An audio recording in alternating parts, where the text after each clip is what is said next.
Okay, let's get the elephant in the fucking teacup out of the way immediately. Yes, this game is a blatant ripoff of Sekiro, and no, it is nowhere near as good. That was to be expected, as literally every game Team Ninja makes is just From Software, only worse. But just because it's not as good as Sekiro, doesn't mean it's a bad game. In fact, I actually enjoyed most of it.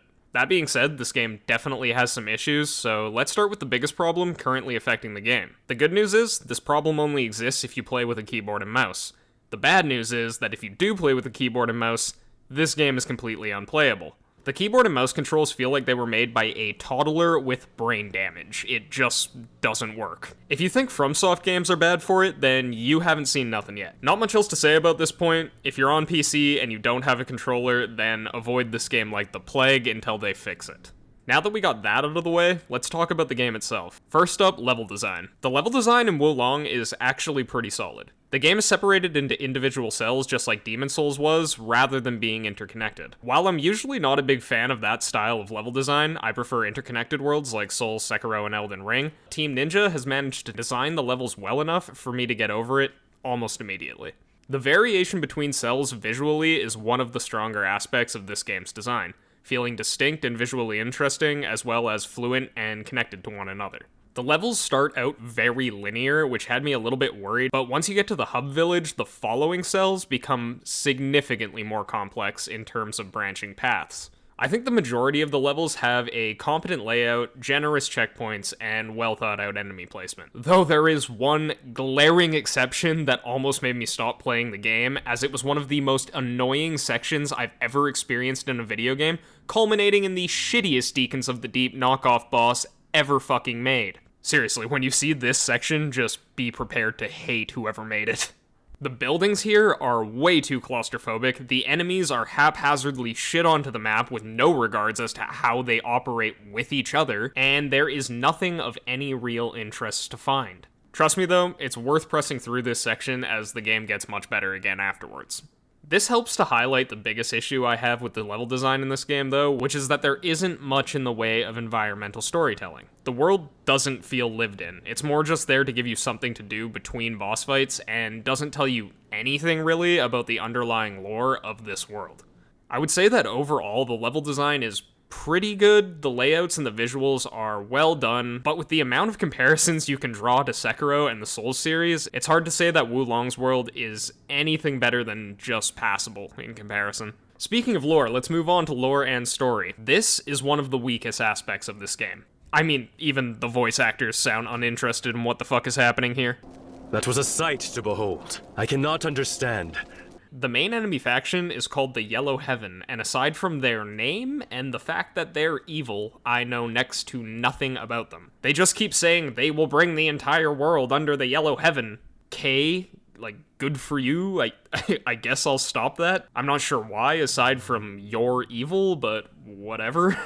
They also throw these random nothing characters at you in every cell that basically just serve as a companion for the given level and fight alongside you. But none of them could even come close to being considered a real character. Like, seriously, they barely even explain who the fuck they are or why they're helping you, at least past a few throwaway lines that relate back to nothing of any substance. This girl follows you for the entire game. I don't even know what she's doing, what she wants, or why she's here. Not to mention, the main enemy in this game is just some fucking guy. Like, he's not imposing at all. You guys remember Ishin? He was a complex man that chose to help you throughout your journey despite his grandchild actively working against you. He chooses to help you because, 1, he respects strength and honor over everything, and he sees these qualities in Sekiro. And 2, he would rather see the fall of Ashina than see it corrupted by his grandchild's blind ambition.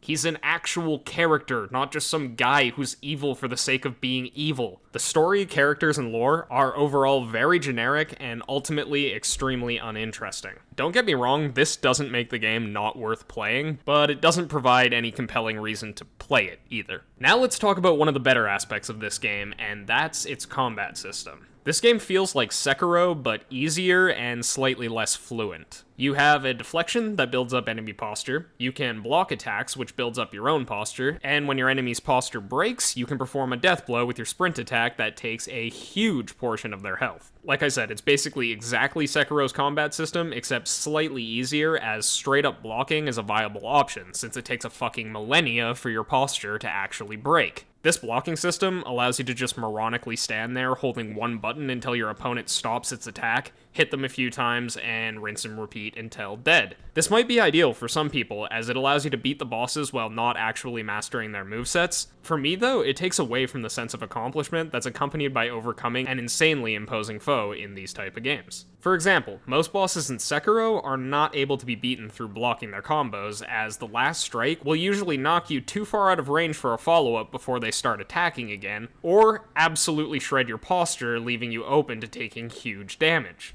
In Wolong, 90% of the boss's attacks don't knock you back at all, nor are the bosses well designed enough to retreat after a combo to put you out of range. These two things combined allow you to do almost the exact same thing against every boss. Overall, I would say the combat is definitely good, but if you're expecting an uber challenging dance with each boss that makes you clench ass like fucking Requise is giving you the come hither look, then you're gonna be disappointed. The main focus of this game is definitely the bosses, and for the most part, I think they're pretty well designed. They aren't as challenging as I was hoping they would be, but most were fun to fight. That being said, the only ones that I did find difficult were given their difficulty in the most lazy and annoying way possible. AoEs that stay on the field for fucking ever, and overwhelming you with shitty ads that don't function as anything outside of an annoying spam fest. The worst offender, without question, is this intergalactic fuck muppet here. He summons like 19 copies of himself, and they all attack you simultaneously without any regards to balance or timing.